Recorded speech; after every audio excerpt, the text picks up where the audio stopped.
when I was 5 years old, I was hospitalized. I was taken out of my daycare. I was brought to the IWK. They didn't really know what was going on with me at the time.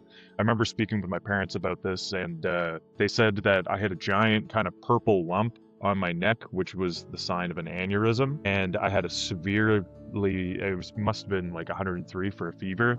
Doctor came back. I'm still pretty young at this age. I'm only 5, but speaking with my parents about this a little bit later on, they told me that I was diagnosed with Kawasaki disease.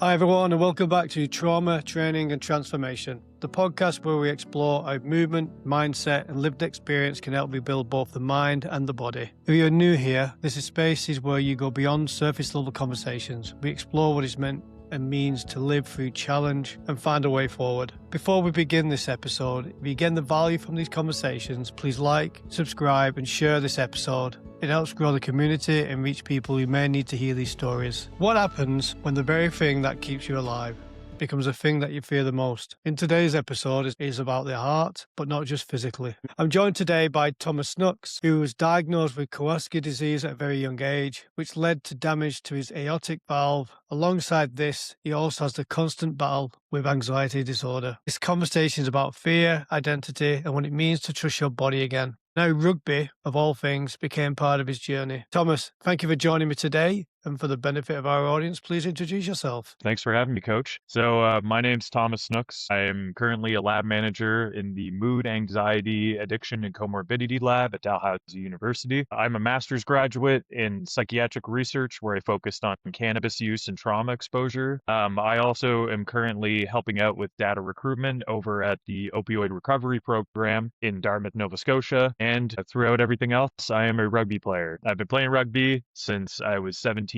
years old. I've played basically all across Nova Scotia, played in New Brunswick, played in Newfoundland and PEI as well. The rugby's been a huge major part of my life, but like James said, that it's been a difficult process navigating and getting to that part and getting to a part where I'm feeling a little bit more comfortable with myself to even have a conversation like this. So thanks again for having me, James, and I'm happy to talk about my experiences. Thomas, thank you very much. And it's a privilege to share this space with you, especially along your own individual battle and journey that you're on. I've also had the benefit and luxury to be part of your coaching and sporting journey also. And you're a credit not just to yourself, but your teammates, Nova Scotia, and the whole community of rugby. So thank you for being part of that. You mentioned about being diagnosed with the Kawasaki disease. When was you first diagnosed with this and what did it mean at the time? So when I was 5 years old, I was hospitalized. I was taken out of my daycare. I was brought to the IWK. They didn't really know what was going on with me at the time. I remember speaking with my parents about this, and they said that I had a giant kind of purple lump on my neck, which was the sign of an aneurysm. And I had must have been like 103 for a fever. Doctor came back. I'm still pretty young at this age. I'm only 5, but speaking with my parents about this a little bit later on, they told me that I was diagnosed with Kawasaki disease and they'd need to follow up with me basically 4 times a year, every year until I was 18 at that point. And one of the later investigations, they do something called an echo, which is basically an ultrasound of your heart. And they found that my aortic valve in my heart, which is the main one, was leaking blood. So it's called something regarding aortic valve insufficiency. And they told me and my parents that I'd later need to get surgery, likely in my teenage years, to be able to fix that valve, either replace it with a pig or an animal valve or replace it with a mechanical valve. And that was supposed to be scheduled around the time that I was 16. And I mean, I'm 30 years old now and I still haven't needed the surgery yet. So it's definitely been a difficult process to say the least, but it definitely, when I was a kid, it made me feel different from everybody else. A big thing that my parents have told me, there's a story my mom has that she really regrets, but it was coming out of all of that difficulty. There's a day that she took me to the park and she saw all of my friends that were playing on the playground, and my parents were nervous about it. They weren't sure what my physical activity level was going to be, and she told me that I wasn't allowed to do it. And I just remember her telling me the story as an adult and kind of tears still coming from her eyes. And you could tell that it was really difficult at the time just to think like, I'm going to have a kid that's going to have all these difficulties growing up. But thankfully, we moved through quite a bit of them quite well. And I mean, you've seen as my coach as well that I've been able to do some pretty miraculous things for somebody that had something going on like this, and that a lot of people probably still don't know about. Thank you for sharing that, Thomas. And I think it goes without asking, as a grown up, you can look back and reflect about what you went through and how it impacted you. But can you remember during that time being a child, did you fully understand the diagnosis of that disease? And what real impact did it have on you individually growing up? I think the biggest impact it had was just the ability to play sports or not. So my parents always wanted to put me through hockey and put me through like soccer and things that have like higher cardiovascular need, but I wasn't able to do them at the time. And it actually led me to playing my first sport, which was baseball, which was a little bit less of a cardiovascular load, but it was still a genuinely strong experience and my first experience with team sports. But at the same time, it always kind of made me feel like I was limited. Like I wasn't the same as any of the other kids. I wouldn't be able to do the same things, have the same experiences. And a lot of the time, it just kind of made me feel like I was lesser than a lot of the people around me. And I was still having these experiences when I was pretty young. And I feel like around that time is when those issues of anxiety and feeling more sensitive kind of started to come up. Was that linked to you feeling different, that level of anxiety, or was it the fear of pushing yourself because of the health risk? I think a little bit of both, but it was definitely a lot more on the health risk side because at that time too, like I was still getting seen pretty often. Like I was still in and out of the hospital quite a bit. And like I said, that went on basically until my late teens, but especially when I was earlier too, it definitely caused me a lot of anxiety. And since I was young too, because of this condition, I've been pretty aware of the physical sensations that I experience, especially with my heart. So like if I skip a beat with my heart, I'm like very aware of that. And even as something as an adult too, I'm still pretty aware every time that happens. And as a kid where I don't know what's going on, when I can't explain that and nobody else around me that I know is experiencing that, yeah, it was really scary. And I feel like it definitely caused me to be fearful of a lot and not really want to try a lot of things, especially when I was younger too. As a child growing up, you want to go out and play and be a Mhm. normal child like everybody else. And then once you had the echo and you realized you had damage to the aortic valve, how did that affect you? Not just the physical side and your physical health, but also your mental health and mindset. I think, especially with my mental health as a child, it was pretty devastating. It was really hard to think of myself as not being able to be normal or considered to be normal or not being able to do as much as other people. And it always felt like, I had something in the way of getting to where I could truly be. Like, whether that be when we say it with our physical health, but also with our mental health as well, where like I'm always going to be a step behind other people because of this condition that I couldn't control. And it's definitely not a disability. I'm not going to act like it is in any regard. But at the same time, I still felt some of that part of it where I was just like, I don't feel like I'm as able as other people because of this. When you're going through that process of acknowledging that you've got a serious heart issue, do you become more aware of your own body, what your limitations are, what you're physically and mentally able to do? Probably more than Mhm. others, I would suggest. Yes, very much so. And I know that even when I was younger, and I mean, as an adult, I still do this, but I was definitely willing to push those limits quite a bit. But, if it ever came to a formal like asking my parents or anything like that, they would always err on the cautious side with that and like tell me, no, like I probably can't do this because of my heart. I probably shouldn't do this because of my heart. And it definitely led me to be a lot more reserved in terms of those things and not try as much and be a lot more sheltered. When I was younger, I found a lot of solace in things like playing video games and being on my own. And I definitely think I would have branched out maybe a bit more when I was younger if I didn't have this kind of issue lingering over my head. Because even if now it doesn't seem to affect me nearly as much as it would when I was younger, it's still, I think about that as a kid, and it definitely made me feel like pretty insular, pretty afraid, and pretty alone. So that self isolation to protect yourself really is was quite heavy on your mind. But was there Mhm. actually a moment where you look back and question, can I do that? What am I willing to do to where the boundary is? Or was you just naturally,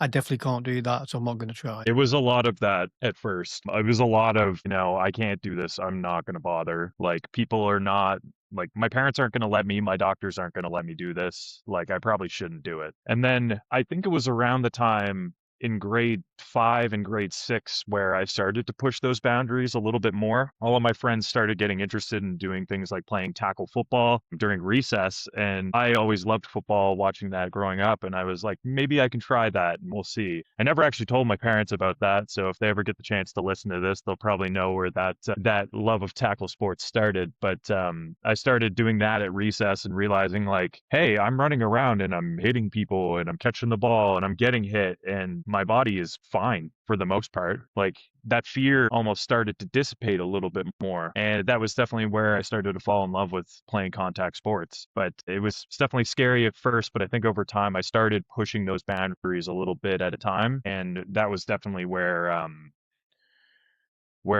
my love for contact sports was born. Appreciate you sharing that. The art is symbolic. It's life, it's Hmm. strength. And when, feel everything feels uncertain, it changes everything for everybody, really. But Hmm. you mentioned earlier about anxiety, and I'd like to touch on that now. It's okay. At what point did Certainly. anxiety start to become part of your life? I think I'd always been pretty sensitive to with regards to my mental health post, the damage to my heart valve, but it really started to come up in junior high, I felt. And I know junior high is obviously a difficult time for a lot of kids as well. It is right before we start to develop empathy as humans, and a big part of that was just my social anxiety got very bad. And it got to the point a lot of time too where I would make myself throw up so I didn't have to go to class. I would make myself physically sick so I wouldn't have to be around people that maybe caused me anxiety. So I and then that again too, like I'm starting to isolate myself based upon that. Okay. Did you get any support with that? Yeah, I started to around grade 7 was when I started getting like I want to say formal help, but through a guidance counselor at our school. This was all happening at the same time too that I experienced pretty tremendous loss in my family too. So it wasn't just, the anxiety that I had internally as well, but I started to develop some issues with separation around that time too, because I had at least 3 or 4 family members pass away within a pretty short period of time when I was in grade 7, including my grandfather and one of my uncles as well. My uncle was pretty tragic as well. And we speak about heart issues too, where he had a heart attack while he was skydiving.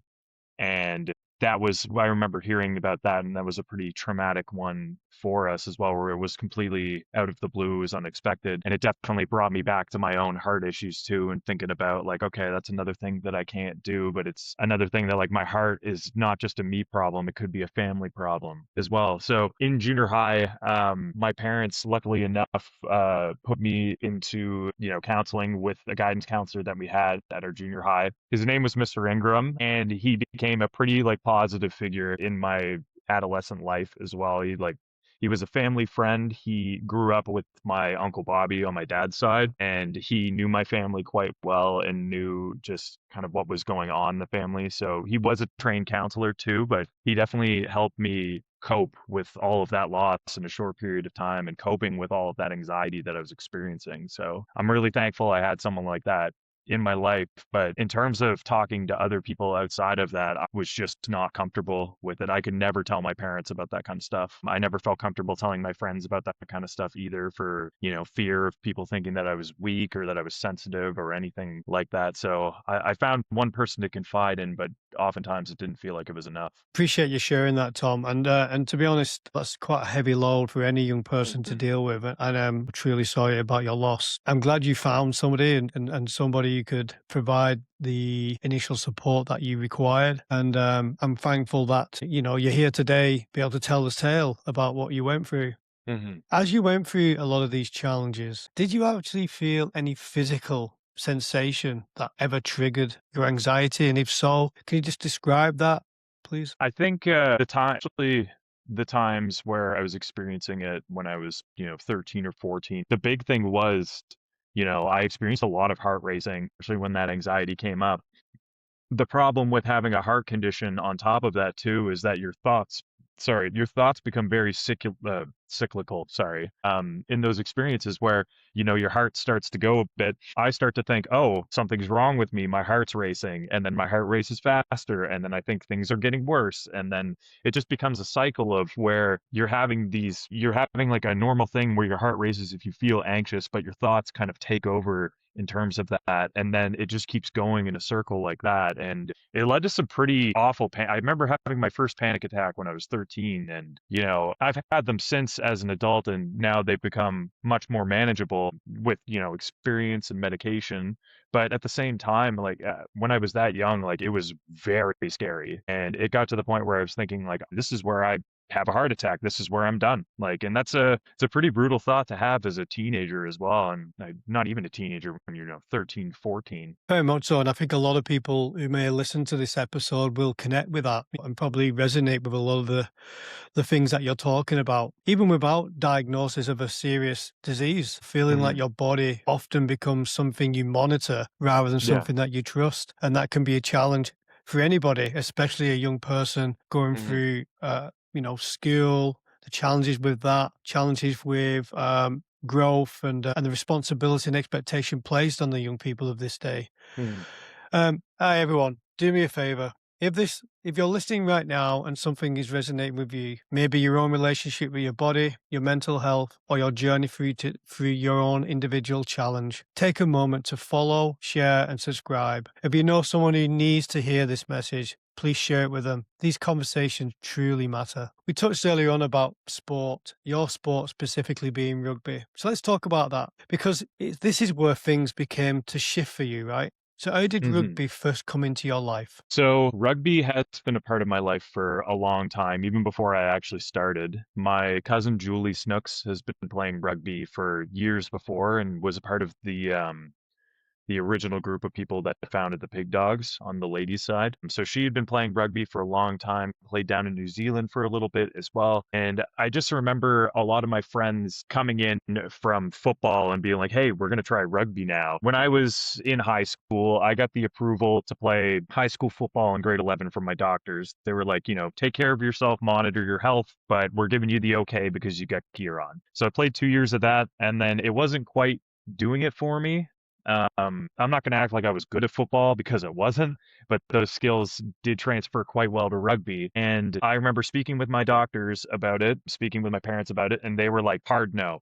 You're not going to be able to play, like not happening. So what I did was I said, hey, I want to build up my cardiovascular endurance. I talked to my parents about this, and I'm like, do you mind if I train with the rugby team, like do all of the stuff without the contact? And they were like, sure, no problem. In retrospect, they knew that I was playing rugby. They just didn't want to do the official yes to it. So I started playing. My first game in high school was against Auburn here in Dartmouth, and it was freezing rain. It was miserable out. Quintessential first rugby game experience. And I thought afterwards, like I enjoyed it, but I was like, maybe the sport just isn't for me. I was playing second row at the time, and my prop hilariously has told me he apologized for it years later because he knows now that I've been playing for so long. But he said, Snooks, you were not made to play second row, not even a little. And I was like, you know what? Fair enough. And then I think it was my second game came around. It was a better day. And finally, it just kind of clicked for me. It was like my first time playing a contact sport where I got the ball in hand and I was able to just take it and go and make tackles and feel truly free out there. It finally clicked. And I'm like, okay, this is the sport that I was meant to play. And at the time, it was a huge confidence booster. I know you know me as who I am now, 6'3", 220 to 230 pounds. But when I was back in high school, I was about 6'1", 155 pounds, 160. I was pretty thin. And I, at first, when I got in, I was like, I'm not big enough to play rugby. Like, I'm not able to handle this. And then once I got the ball in hand and realized that I can dart forward and people can't tackle me, like, I feel like I finally found a sport that clicked, and it drew me to it a lot because I had come from a football background and I'd played DB, and I've never actually touched the ball in an offensive manner. And then once I got the ball, I was like, wow, this is different, and I'm definitely meant to be doing this. So it's part and parcel of your DNA now, right? But Yeah.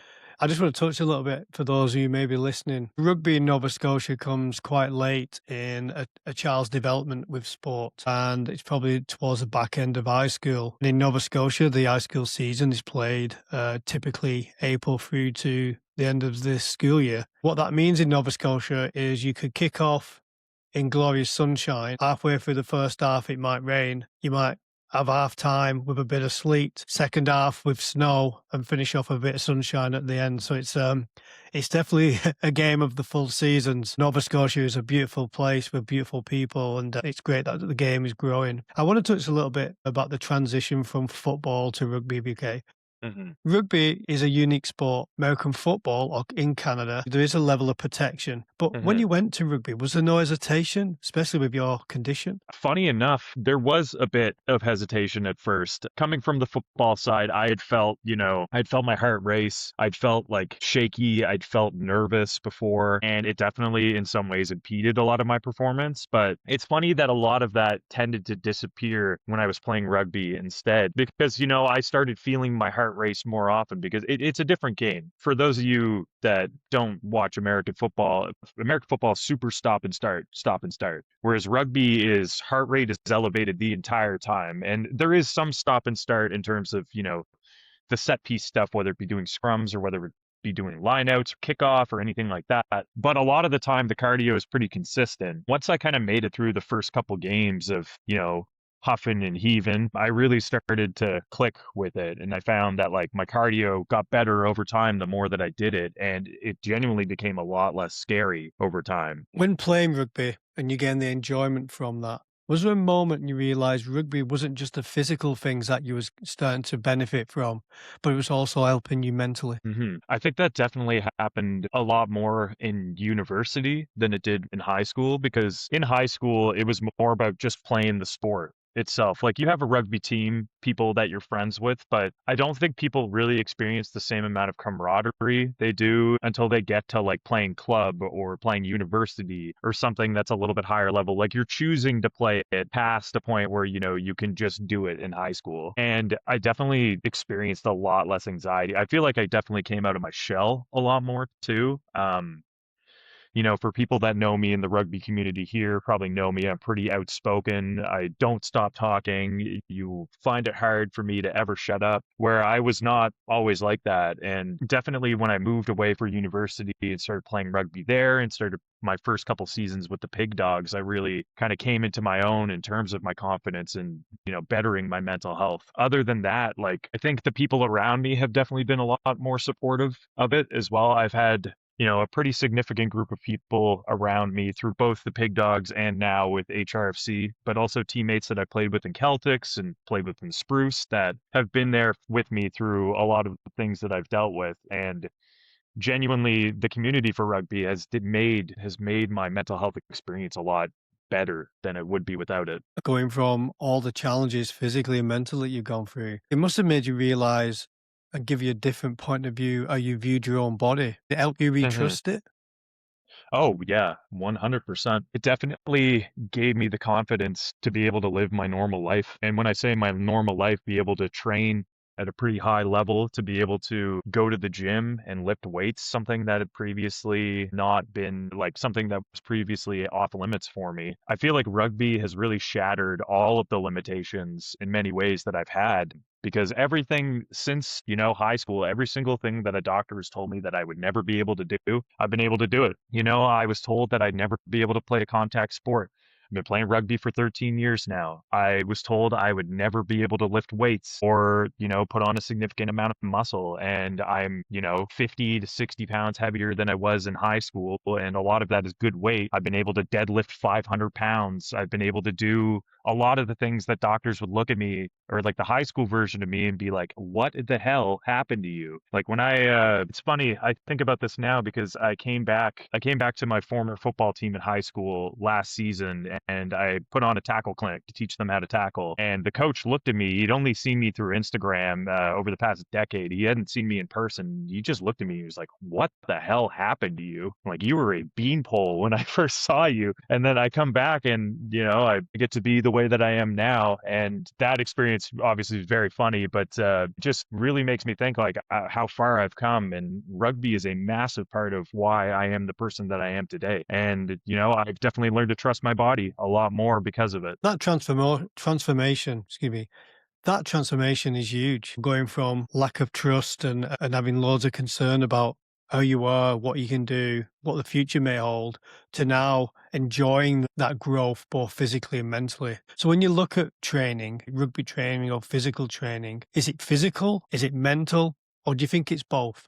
It's definitely both. I can't say that it's one or the other. It's definitely the sum of its parts because physically, anytime that I leave a training exhausted, I leave with a smile on my face. I feel like better than when I came in because, there's so many things that happen in the world. We're all busy with our jobs, with our relationships, with our friendships, our lives. And I feel like rugby is one of those things that, you come in with all that stuff and it stays at the door. And then you go into training, you work your ass off, and then you come out just sweaty, out of breath, but smiling the entire time. And physically, like we mentioned before, it's definitely given me the opportunity to trust my body and realize that, my mental will give up way more or like way quicker before my physical health will. So it's given me the opportunity to really push my limits and, achieve some pretty high success in a fitness field where it's something, I never thought I'd be able to do that. You look at your anxiety that you battle with. What does exercise specifically do for you in relation to that battle? I think in many ways, it benefits it. I find a lot of the time when I'm going to training, any nervous energy I have is getting burned off through that, which is a huge benefit for me because I have a ton of that. I'm not going to act like my anxiety is completely dissipated because it hasn't, but through things like therapy, through medication and, proper support, it's definitely gotten better. But at the same time, I have to credit just as much of that to exercise and to, working out, to playing rugby and benefiting that. And it could still be a hindrance. There are some times where, I see my heart rate going on my watch and I'm like, that's a little high. And, I'm really tired right now and I feel like I might pass out, but that's never actually happened. And it gives me a little bit more mental clarity now to be able to say like, hey, you're going to be okay. Your heart rate's high because you're sprinting, not because you're dying. You know what I mean? Like you got to be able to trust yourself. And you already like I also stay pretty well on track with getting tested with cardiology stuff. It's only once a year now, thankfully, but like you would know if your heart is doing something that you don't want it to. So, keep going. But it sounds like you have that level of control. So what would you Hmm. say to someone who is scared to move, maybe going through a very similar journey to you, or have their Hmm. own health issues, or they're just because they're worried about their health and what movement might cause? What would you say to those Hmm. people? I think in a lot of ways, I am an exception in the fact that I have defied every doctor that has ever told me no on something. But I think in the same time, if people are struggling with that and they're scared to start, I think the biggest thing is to just start in small steps. If people are completely inactive, start with taking a walk every day. Make it 15 minutes, walk around the block, then keep adding a little bit to it every time. Move it up to 30, to 45, to 60. Do things in small steps because huge change is going to be really scary at first, especially if you feel that anxiety towards it. I know this goes without saying, but people can't go from 0 to 100 on this. You go 10% to 20% to 30% and just take small changes and incorporate them into your life and then see how you feel and then realign, and if that's not what you want, then find something else that gives you that purpose.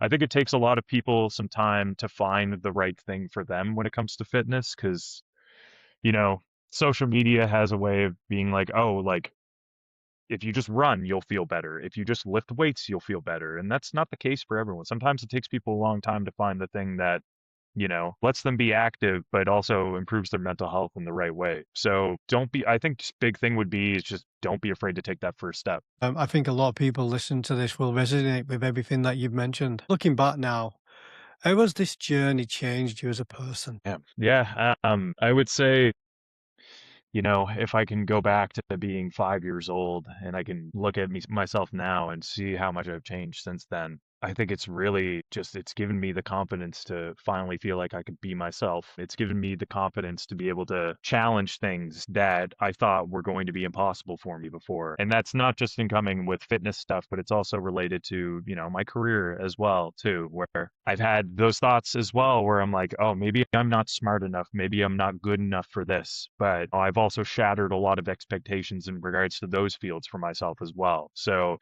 I would say the big thing in terms of character development is just being resilient through a lot of this and being determined to continue, despite the fact that you might still have some limitations at the end of the day, but you can move through a lot of them if you just take that first step. Your development and your transformation from a young boy suffering with a lot of illnesses and anxiety, and now looking at yourself playing rugby at this time, the physical element you can see it's quite evident. But do you actually feel stronger mentally? And do you feel like your mental health has improved based on your exposure to exercise? Yeah, I think so, son.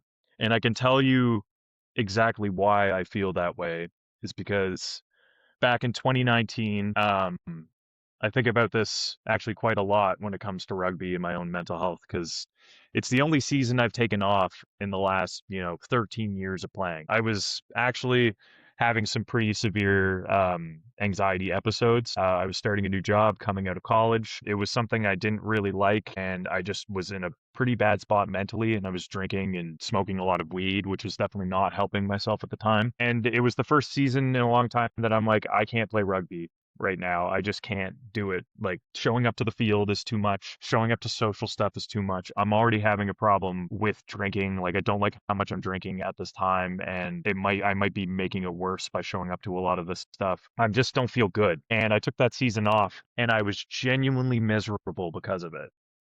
I felt like I had no energy. I put on a lot of weight that I didn't like. I was really unhappy with myself. And it was right around the time of COVID where I kind of started to take my physical health seriously again, started exercising again. And then I realized too, like, wow, maybe if I would have played even a little bit, it probably would have helped me quite a bit. Like, I'm lucky that I was able to kind of pull myself out of that situation of having a bad mental health kind of few months there. But I realized too that like rugby was probably helping me a lot more than I ever gave it credit for at the time. So that's why now in this current phase of my life, I still appreciate it quite a bit. And something that I preach with the kids that I coach now is that like you need to appreciate this time. And just because rugby is over in high school doesn't mean that it needs to be over forever. And I guarantee you that you will appreciate playing it longer than your high school career will go. Thomas, I completely agree. And I've got to say, thank you very much, first of all, for sharing this space with me today. I do appreciate you sharing your story because it isn't just about a condition or anxiety. It's about what it means to rebuild trust in yourself. And you're a prime example of doing that. For anyone listening, your body might feel like the problem at times, but it can also become the pathway to recovery. One step, one rep, and one moment at a time, you can rebuild. If this episode resonated with you and Thomas's journey resonates with what you've gone through, please like,